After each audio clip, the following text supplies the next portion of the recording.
En rechargeant son appareil, l'homme découvre par hasard que l'embout de son chargeur est usé, mais en voyant cela, non seulement il n'y prête aucune attention, mais il le faut en plus négligemment dans sa valise. Diagnostiquer une maladie incurable à son fils, sa femme a toujours espéré qu'il passe plus de temps avec l'enfant, mais Gray a choisi de fuir en accumulant les heures supplémentaires, comme si, tant qu'il ne redescendait pas sur Terre, il n'aurait pas à affronter cette cruelle réalité. Il est loin de se douter que, cette fois-ci, le ciel non plus ne lui laissera l'occasion de fuir. Rapidement, les vêtements dans les bagages s'enflamment peu à peu, une épaisse fumée s'échappe de temps à autre par les interstices, avant de se transformer peu après en une petite langue de feu, ce qui finit alors par déclencher l'alarme de température anormale dans la soute. En voyant cela, Gray active précipitamment le système d'extinction d'incendie, puis suggère qu'il vaut mieux atterrir immédiatement au plus près pour procéder à une vérification. Le commandant de bord, après l'avoir écouté, accepte rapidement ce plan, puis, tout en ordonnant aux deux élèves de descendre confirmer la situation, il commence à contacter la tour de contrôle de l'aéroport le plus proche. S'ils sont si nerveux, c'est uniquement parce que les incendies de batterie au lithium sont connus pour leur température élevée et leur forte. Pendant ce temps, les passagers dans la cabine n'en ont toujours pas la moindre idée. Le couple, Anna et Will, est en train de se quereller, n'en pouvant plus, Will se lève directement et part, se rendant aux toilettes pour bouder et fuir l'agacement. D'un autre côté, la jeune Julie regarde sa mère et son beau-père avec une expression froide, elle est toujours remplie de résistance envers cette famille recomposée, et les deux adultes, se sentant un peu mal à l'aise sous son regard, ne peuvent que se diriger discrètement, l'un après l'autre, vers les toilettes pour continuer à s'enlacer, lui laissant la garde de Jacques, son demi-frère sans lien de sang. Mais Julie ne veut pas s'occuper du plus Jacques, dubitatif, s'éloigne vers l'arrière, et dépasse bien vite les toilettes pour arriver à la queue de l'avion, bien qu'il n'ait pas trouvé la prétendue piscine dont parlait sa sœur, il est instantanément attiré par le jeu d'un passager. Voyant l'air envieux du garçon, Matt l'invite directement à jouer avec lui, et en entendant cela, Jacques s'assoit sans la moindre hésitation. Cependant, voyant que son petit frère n'est pas revenu depuis un long moment, Julie commence enfin à s'inquiéter, se lève et se met à le chercher. Dans les toilettes, l'enfile tout aussi promptement, seuls les parents de Julie ont été assommés par les secousses. Pour éviter de s'évanouir par manque d'oxygène, le commandant de bord réduit précipitamment l'altitude de vol, bien que cette manœuvre entraîne la chute de bagages qui blesse les passagers, ils n'ont plus le luxe de s'en soucier à ce stade.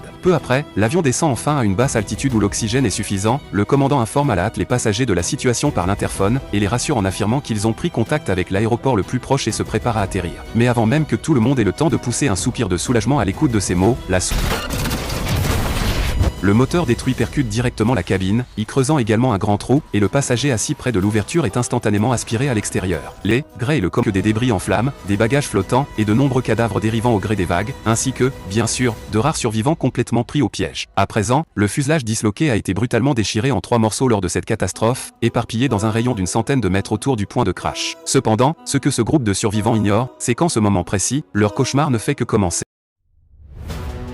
Et ce n'est qu'un résumé. Le film est encore plus intense.